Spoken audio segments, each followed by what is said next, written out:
Hello and welcome to this week's episode of The Capitalist Investor. As always, you have me, Diamond Hands D, and we got the dream team back again. We got Tony the Tiger, Cool Hand Luke. What's going on, guys? Man, it's like an all-star game every freaking week around here. Pumps me. Yeah, I know. You just get me juiced on that. All-star team is here again. It's like, man. All pro, all bowl, whatever you want to call us. Oh, God, here we go.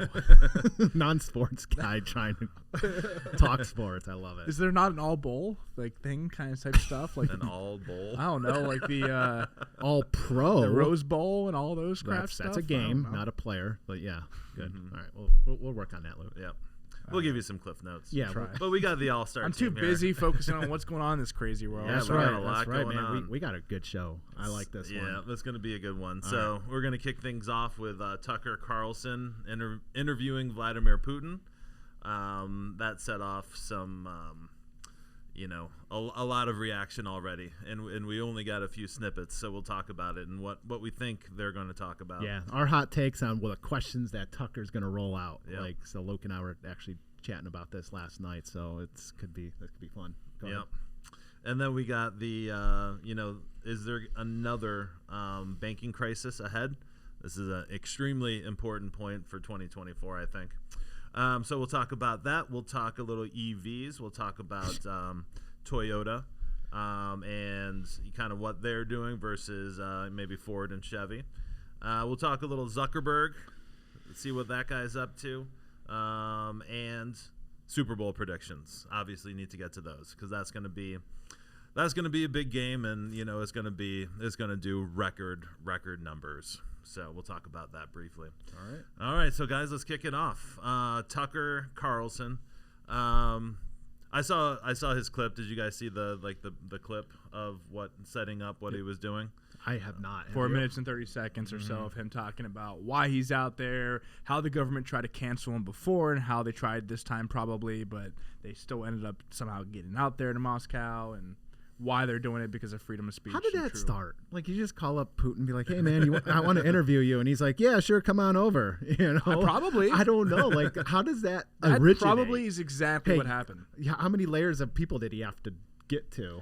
How many people? You got to remember, Tucker's connected, man. Like, Tucker, everyone around the world likes Tucker. Yep. When you're walking around with Trump at UFC fights and stuff, like they come out together, like you might think he might be the president after the next president. WWE entrance. Putin wants to tell his story. Oh, yeah, he does. And that's why I think he was very open. He probably hugged Tucker. He's probably hugging Tucker. He's like, how you doing? Come be my best friend, because he's ready to preach to the Western world and Western societies about what his perspective is of what's really going on. Yeah. So he's going to use Tucker.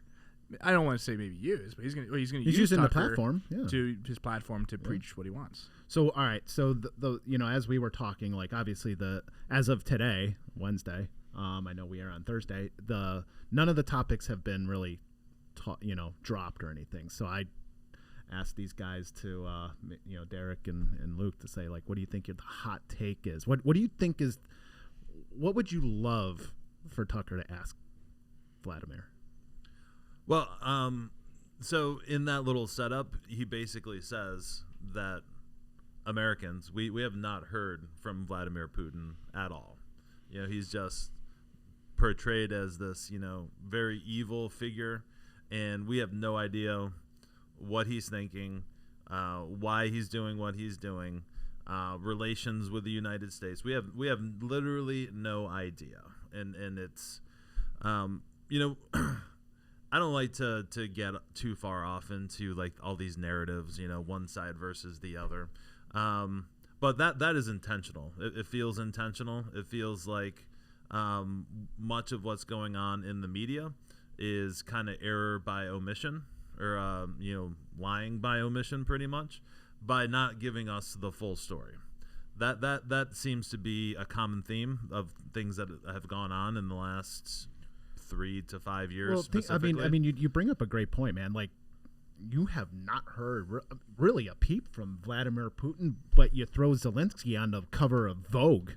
Yeah, exactly. Serious. I mean, think about like what is being how it's starting to be portrayed in the United States and everywhere else. I think it's because of what happened. That blew my mind. I knew when that happened, when he's on the cover of Vogue, I'm like, isn't he supposed to be like commander-in-chief of a freaking war with Russia? And he's on the cover of Vogue? Get out of here. Yeah. Like that's when I knew this was all BS. Like something else is happening.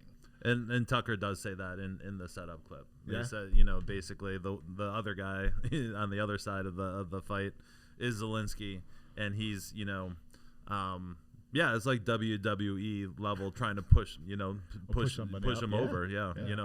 And that's exactly what happened. So talk shows. Frickin' David Letterman interviewing him in the Ukraine in some train station. It's like how does that stuff even happen? So that's what Tucker said in his setup video. It's like he has questions too. So it's a chance for us to learn, and that's really my one of my main gripes on everything that's going on is not being informed, right?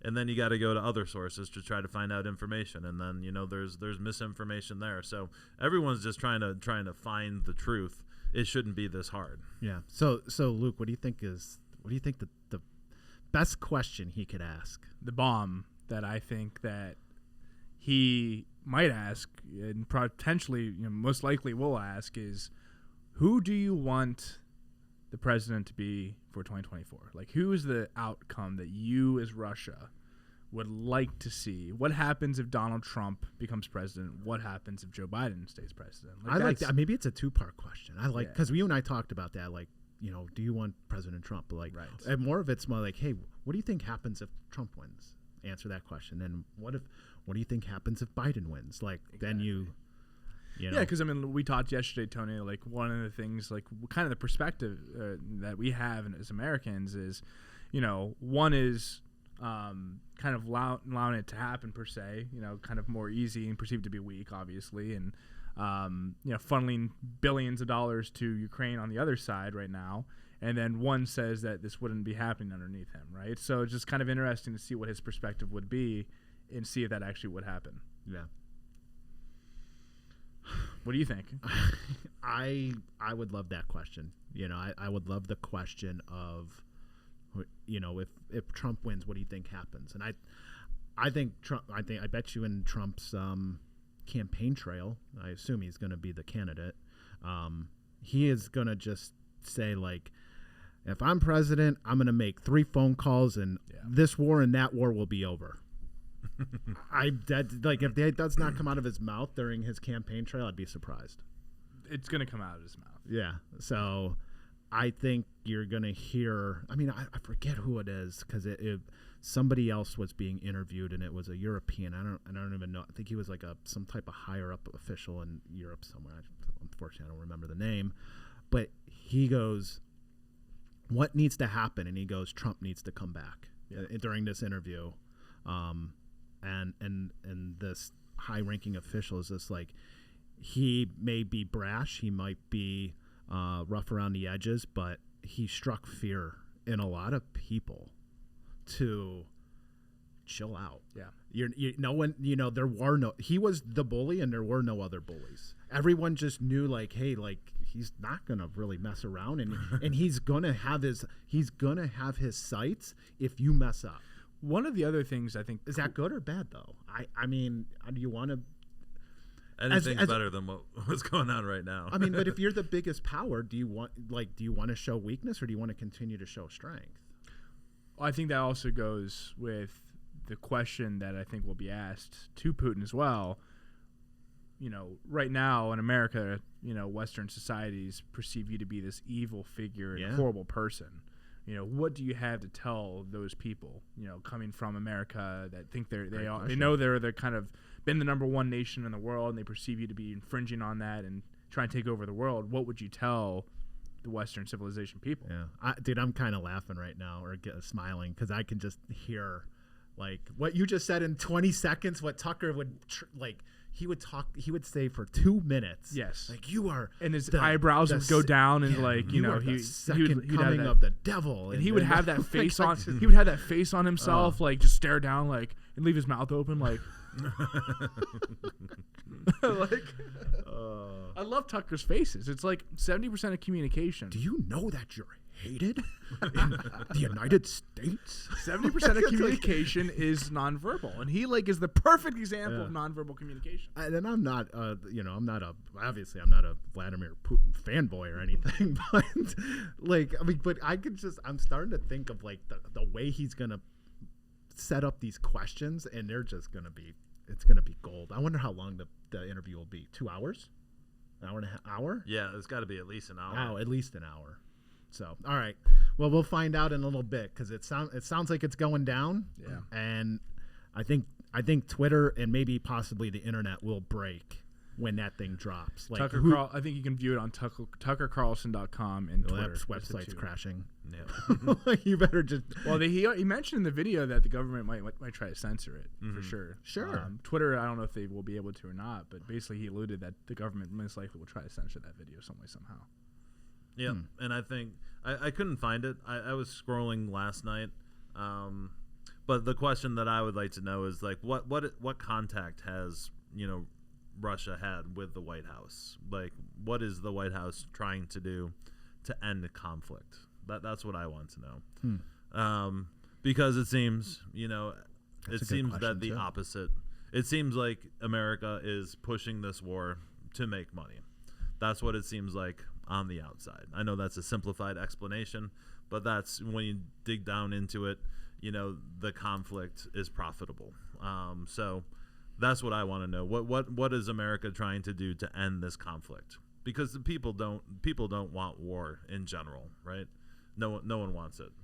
So what are we trying to do to end this? That's what I would like to know. All right. Well, I don't know, Derek. I'll pose the question. I don't want to answer this today, but I'll pose the question. Do humans like conflict, or do we not like conflict? I think that's an important question. I would say I think there's a possibility that humans we like conflict. I don't think so. We are excited. The people at the top that like the conflict. Yeah. I think the masses want no conflict whatsoever. I agree with that. I think that's a question we should answer at some point down the road. Yeah. I like it. Dig deeper in it. As a thinker. All right. So, are we on the verge of the second financial crisis in 2 years, 2.0, the financial crisis of 2024? The reason we bring this up, we have the New York Community Bank. Is their stock is down 60% so far this year. 40% of their assets are not held by the FDIC. I don't know how that's possible. They had a $260 million quarterly loss. Doesn't sound good for them. No. They acquired Signature Bank, correct? Is that what they did? Mm-hmm. Okay, so they required Signature, and acquired Signature? Yeah. Were they a bunch of bad assets too? Silicon Valley Bank and Signature, yeah, those are the two that went under right. Back in March. That's when everyone got scared in the first sounds place. Like those assets. And look were what's very happening toxic. 1 year down the road. Here in March almost of this year, the same thing's happening with other banks. So get this. So as I was kind of researching this topic, something came up, and they said that we have possibly the first, maybe not the last, bank crisis of the year. And in March of this year, in a month, the Fed set up something called the Bank Term Funding Program. And it was set up for the Fed to have liquidity for banks that need money so they don't go out of business. That's how I'm gonna tell it like a layman. Like that's what it is. Mm-hmm. It's just this, the Fed set up their version of FDIC, but it was actual money. Like, hey, you need $1 billion, here you go. Like it's not like, hey, we're insuring you. Like no, like here's a check. Like don't close your doors tomorrow. Is what it sounds like. Yep. So get this. It was designed for emergency situations. As soon as basically Silicon Valley Bank went down. So they're like, okay, let's set up this fund so people can borrow against it, or the banks can. In December of 2023, there was $120 billion like on the Fed's balance sheet for this program. In less than 2 months later, that is up to $160 billion. It went up 30% in 2 months. So who's tapping into that? Now, here's the thing that, like, this sounds like, oh my God, they're going to take that away and let these banks fail. And like, maybe not. I think they'll still interject and save the smaller banks, and Luke, to your point, not let capitalism persist and happen. But get this. These banks, so like, I don't even know of this $160 billion. I don't know how much are levered assets by bad banks or stressed banks, because the what these banks are doing is playing this arbitrage game with them, because the bank term funding program lends out money at 4.9%, and guess what? Treasuries are paying 5.4. These banks are taking the money and investing it in treasuries, and the Fed's getting pissed off. Imagine that. They're arbitraging the government's money. Yes. Yeah. Our money. Our tax money is being arbitraged by smarter people in the banks than what the Fed. Like, how do you not stop that? Like, don't you have a loan application that you have to get approved for? How like, you stop that? Can you don't allow that to happen? You don't allow borrowing against future tax revenue from us. Like, it's ridiculous. I cannot believe they're playing an arbitrage game against, like, that blew my mind, and it should everyone else listening. Well, I think what's also happening on the bank side is this commercial real estate. I guess it kind of refinances every 10 years or so. So all that's starting to come up with higher interest rates, and these commercial properties can't pay the extra interest and still be profitable. So all these banks are going to start to have huge decisions when it comes to these loans, and are you going to foreclose, and basically guarantee yourself losing money, or are they going to renegotiate? So there's going to be a huge wave of that, and I don't know how all these banks are going to survive that. It seems like a really, really big problem. How's our government survive when debt's coming due, paying 2-3%, and they have to refinance at 5%? Here's what's happening: we are centralizing every banking system. Yep. We are taking private banks and making them government-controlled banks by doing this. So once you do that, you government systematize the banks, then allows you to government systematize the whole monetary system in general to control all of the assets and control all of the money. This also goes along with the future of CBDCs, things like that. If you control the banks, you can implement new currencies, control systems to control people. So this is where it's like you start taking precedence. You take one step, unlimited FDIC insurance, then you basically have control over everything, and then it allows you to then push other things that come down the road. It's like a stepping stone to bigger issues that come down the road. This is, again, the problem why that, yes, banking runs are scary. People can lose money. That's why you have to do research on where your banking assets are held. But it's also the reason why we don't have these government controls is to prevent them from ever controlling us. And we are past the point of no return, I think, between what is capable of coming from the government. Well, I mean, what do you have? You'll have what, JP Morgan. You'll have Chase. You'll have Bank of America. You'll have a couple other big banks. You'll have like the big 4 or 5. Mm-hmm. I'm more worried. I mean, this could be the end of regional banks. Yeah, that's the smaller regional banks, and I know a lot of people like small regional banks. They don't want to deal with some of the bigger banks. They don't want to go into the Bank of America office or Chase office. They want to go to PNC or Key just because it's smaller, and they feel like they're not a number sometimes, right? I think that's. I don't know how they centralize it unless they just get in the pockets of the big. If the regionals go away, then you have the big 5, and can you manipulate 5 rather than 5,000? Because there's how many smaller banks, right, or regional banks. Well, how many people trust the U.S. dollar even anymore? It's like people are just having not as much trust in the whole system, right?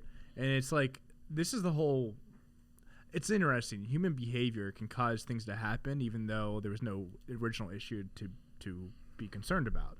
So if you convince enough people to be concerned about something, then everyone goes and withdraws all their assets to try to have cash underneath their, couch, or if they go invest it all in Bitcoin, or they invest it all in physical gold to have. If you convince enough people to do that, the whole system starts to unwind itself, even though maybe there was no issue in the first place to be concerned about. So it's interesting. I think people are on edge nowadays. Cleanest dirty shirt, man. Yeah. The dollar is the cleanest, dirtiest shirt in the laundry, in the hamper. Yeah. So it will be that way until, maybe we get to $50 trillion in debt, and like now everyone's just like, damn, like you got a lot of debt over there. Like how you doing, right? Like we're just giving money to everybody. Who else is racking up debt? Like I know, like China's national debt isn't near. I mean, it's a fraction of what we have. Yeah, it's crazy. But anyway.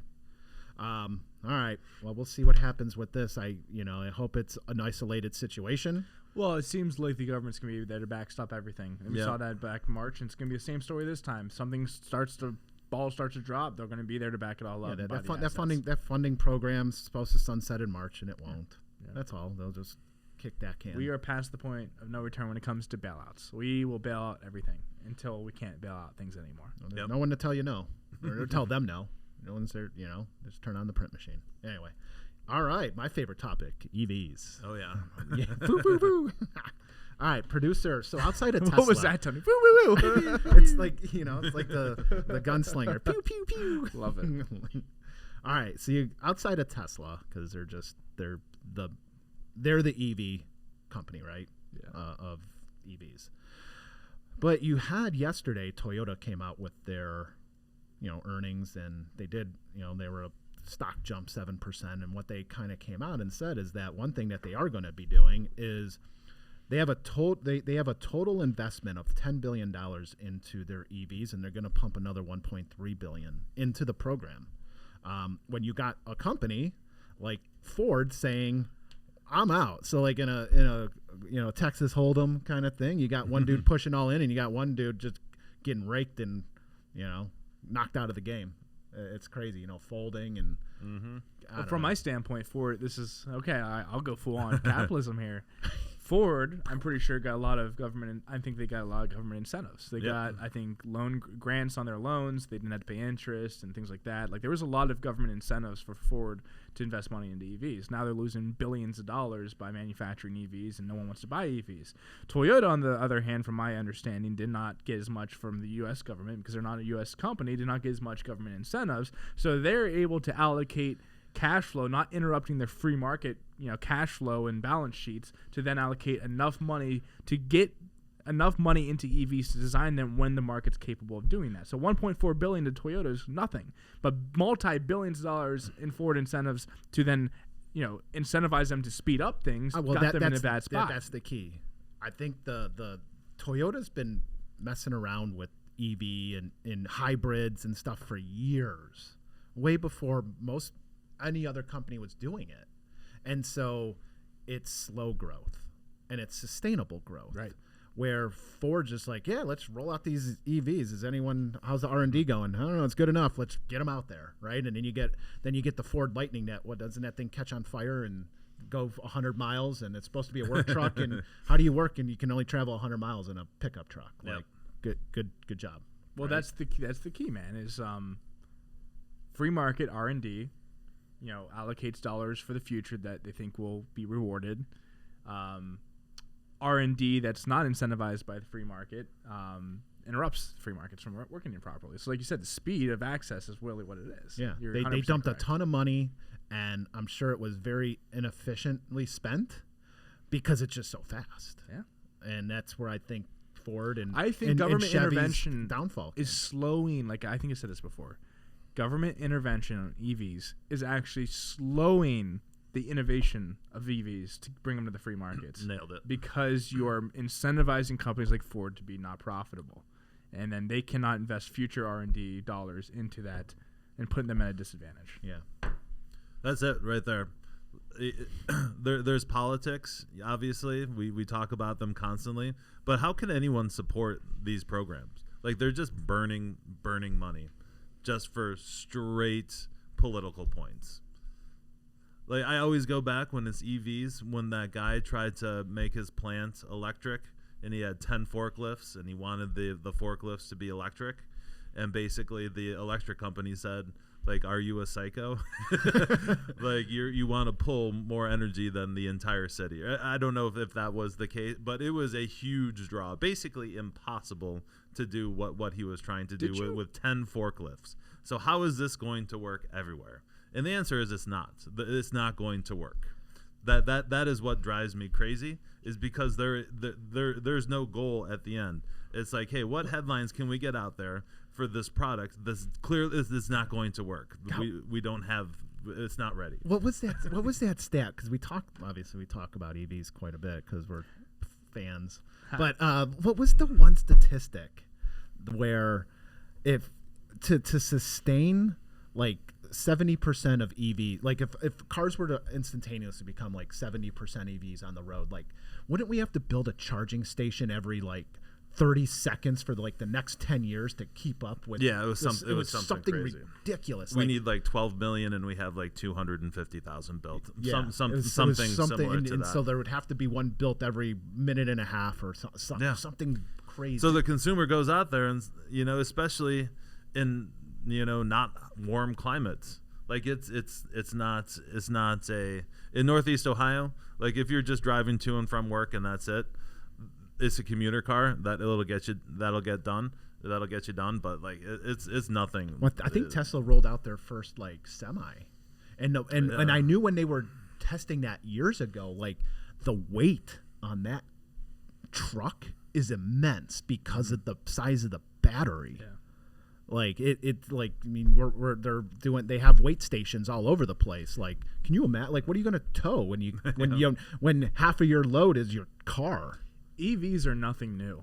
Yeah. What's interesting is you take a look back to the 1980s, I believe, or early 90s. Like, there's articles and there's videos of the people out there that had EV technology and created kind of electric vehicles, or even I think it was hydrogen vehicles they created on water essentially back then, right? The technology. I thought we were supposed to have flying cars by now. I have seen flying cars recently on the internet. Okay. Yeah, the technology's obviously gotten better the past 30, 40 years, whatever we want to call it. But the fact is, I think that's a great example of back in the 80s and 90s, people weren't ready for EVs. We're still not ready for EVs. Yeah. Technology's a little bit better. There will come a point where technology is great enough, and the free market will bring it. We're just not there yet. I think like hybrids would be a great start. I think like the one car I had is as I was off the accelerator, it charged the alternator or whatever the battery. It wasn't like a real battery. It was just like holding a charge, and then it would help. The slice into some of the fuel consumption, right? And I mean, an alternator, isn't there? Or something? No, it wasn't. It's not. It was something more dynamic than that. But as your foot is off the accelerator, the wheels are storing charge. The wheels are charging another battery inside the car. And like the Teslas, I know the brakes, when you take your foot off the gas. It automatically slows down because the wheels are charging. Sir, it's called an accelerator, not the gas. Because you can't say gas anymore. I gotcha. All right. Let's talk about Zuckerberg. Oh, who doesn't want to? Yeah. So I found this article, and I thought I kind of chuckled.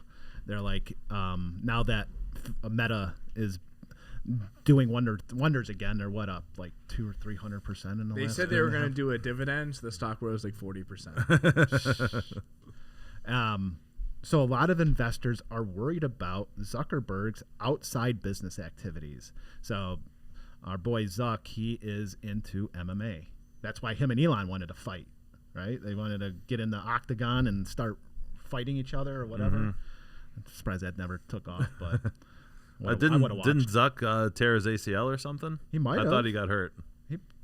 I don't think it was ever going to happen. That's just not going to happen. But I chuckled because, they're worried if he gets hurt, maybe not like more mentally hurt, like a concussion or worse, right? Not like I broke my ankle, like you'll still go to work, right? But it's more of the psychology behind the mental capacity of getting hurt and doing outrageous activities, right? But that made me laugh because the reason that he's where he is, along with like Elon Musk and Bezos and all because they're risk takers inside and outside of their business. That's just them. That's their competitive nature, and you're not going to change that. You don't have somebody who's very passive normally you don't have somebody who's very passive minded build a huge empire because they don't have the quote unquote killer mentality. That's the way I look at it. Like, this dude's going to do what he's going to do, and you're going to have to deal with the consequences if he hurts himself. That's my take. Yeah, you ever see like an R-rated movie and then they make a sequel and it's only like PG? That's what Zuckerberg. He's not in the MMA. All right, he just likes to spar. So I don't think he's really in danger of getting head injuries or concussions. I took a boxing class and I nearly broke my wrist, and that was the end of me taking a boxing training class. I did it for cardio. But then the guy's like, you should hit this harder. Next thing I know, like, I had to like wrap my wrists, and I'm like, actually, this is not for me. Yeah. It's interesting. People care about things they shouldn't care about.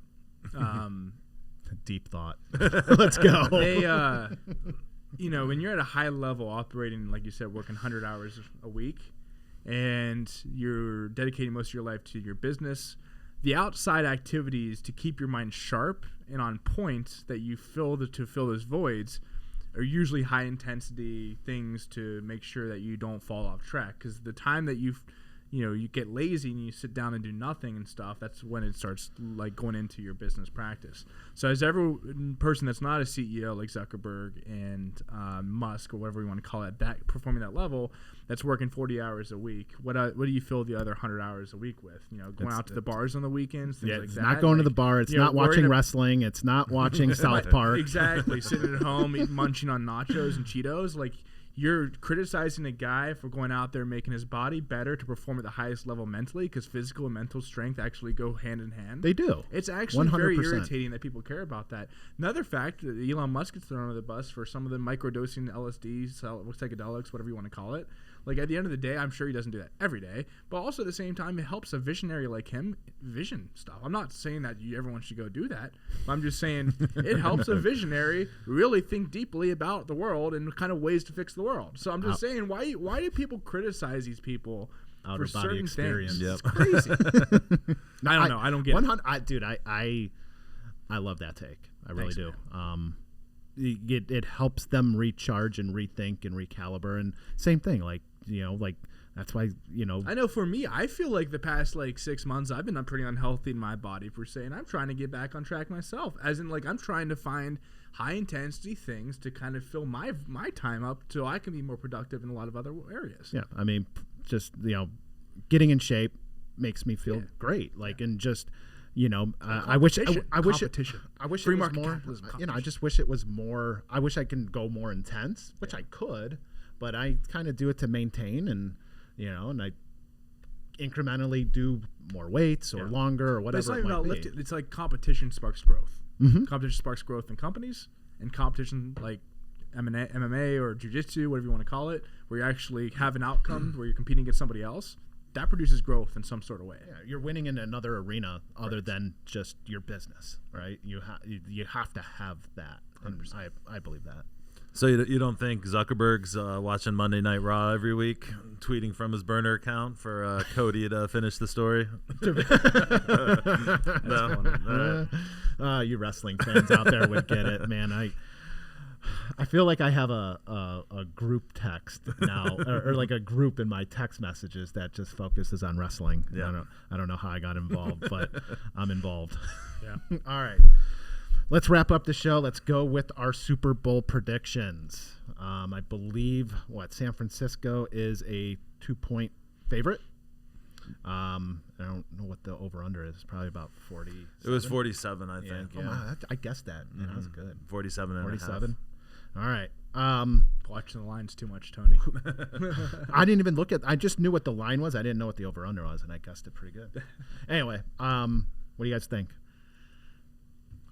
I watched a video. It's like of Taylor Swift up in the stands and cheering with her music in the background. And all of a sudden, you hear it has Purdy coming out of the fire out of the tunnels, and this is the only man that can save the NFL. It gave me chills down the spiral. I loved it. I think San Francisco's going to win. Okay. High scoring, like by a large margin or barely or what? I think they're going to win by. I'm going to take the over. Okay. And I'm going to go 21, like 20 or 21-17. No, that's not the over. The over's 47. Oh, I'm sorry. That's right. I'll take the under. 21-17. So you got to add up to 40, more I'm than sorry, 47. 30. I was thinking 38, 48. My bad. Math That is was hard. rough. That was rough. Yeah, 21-17 under. All right. All right, so Luke's got San Francisco in the over. We'll just Under. go with that. Under. Oh, you're going under. I'm sorry. 21-17 under. Okay. Once you did the math, you're like, oh, yeah, that means under. Okay, got it. Derek, where you at? Well, this isn't good. I wrote mine down before the show. But yeah, I feel like as soon as the matchup was set, I just felt like everyone thought Kansas City was going to win. So I'm going to take San Francisco. I do like the under though. So Luke changing his mind to it concerns me. 'Cause that never goes well. But I have 2017 San Francisco. Okay. Oh, same. Yeah. Okay. All right. I am going to go with Kansas City. Not because I'm trying to be different, but I've given this thought, and I think it is going to be a close game. I think that Kansas City's defense is a little bit underrated, and they're going up against a rookie quarterback, where Patrick Mahomes is definitely not a rookie quarterback. So I'm going on pure quarterback experience. Could different things alter the game? Absolutely, but I just feel that I'm going to go with experience over a rookie. That's the only reason. I just don't think this is going to be a blowout. Like, I don't think they're both going to go crazy and take risks. I think they're both going to play pretty conservative, frankly. They're both risk-taking teams, but I think in the Super Bowl here, it's like, let's just try to hold the other team as much as we can and try to just scrape by a win. Yeah. All right. So outside of this, I kind of like, but I think the NFL wants scoring. Action. They want action. I like that. Action. Now here's the other thing. So you got the Taylor Swift factor and how much money she has made the NFL just by being in, the suite cheering on her boyfriend. Hey, but what about this? So like, how many drinking games are there going to be for the Taylor Swift? Like, if every time she's mentioned or shown, you'd got to like have a drink. Like, there has to be you're a prop gonna bet on you're that not going to make available. it to halftime. Yeah. Right? How many times? I wonder what I want. There's got to be a stat, and I wish I would have looked for this. But what is the over/under on either her being shown and or being mentioned during the whole Super Bowl? It's got to be like 20. Yeah, there's 100% a line for it though. What do you think? Definitely is. Yeah. We don't. No, do you guys? Yeah, but I would take a stab at like at least 25. Oh, that much? I think. I'm taking I was gonna say it would be like 7. Really? 5 to 7. Oh, I would kill that over. Like if it was a high single digit. Oh my God, mortgage. It probably is right mortgage along, payment. It's would probably be on like that. right along the lines of whatever the over and under is for the caught passes for Kelsey. Every time Travis catches a pass, they'll probably show her or something. I bet like you that. his over under on catches is probably like 6. Yeah. 6 or 6.5. They'll probably they'll have the hook in there. Yeah. So I say 6.5. Well, So we'll all right, see guys. next week. I'll be in New York at Sunday, watching the game. Awesome. Just gonna be chilling out. Gonna be filling in for the man, the myth, the legend, Mark, on 6 a.m. mornings with Maria. So. Oh, you'll be on Monday. Is that, on yeah, Maria? it's super. Nice. Mark's busy during the Super Bowl, so he's like, he can go out to New York. You can fill my spot. Yeah. Awesome. Well, all right, Derek, take us home, man. All right. Well, I was trying to find the Taylor Swift prop bets before. Okay, so will Travis Kelce propose to Taylor Swift? Yes, plus 1,060. So if you bet $100 and Travis Kelce does propose, you would win $1,000. That's a horrible bet. No is minus 3,000. So those are bad odds right there. Will the MVP mention Taylor Swift? Plus 600 for yes. No, minus 1,100. That is hilarious. That's very good. All right, everyone. Well, thanks for listening. We enjoyed doing this show. Thanks for listening every week. If you guys have questions, comments, show ideas, hit us up at info@swpconnect.com, and we'll talk to you next week. The opinions expressed in the podcast are for general informational purposes only and are not intended to provide specific advice or recommendations for any investment, legal, financial, or tax strategy. It is only intended to provide education about the financial industry. Please consult a qualified professional about your individual needs.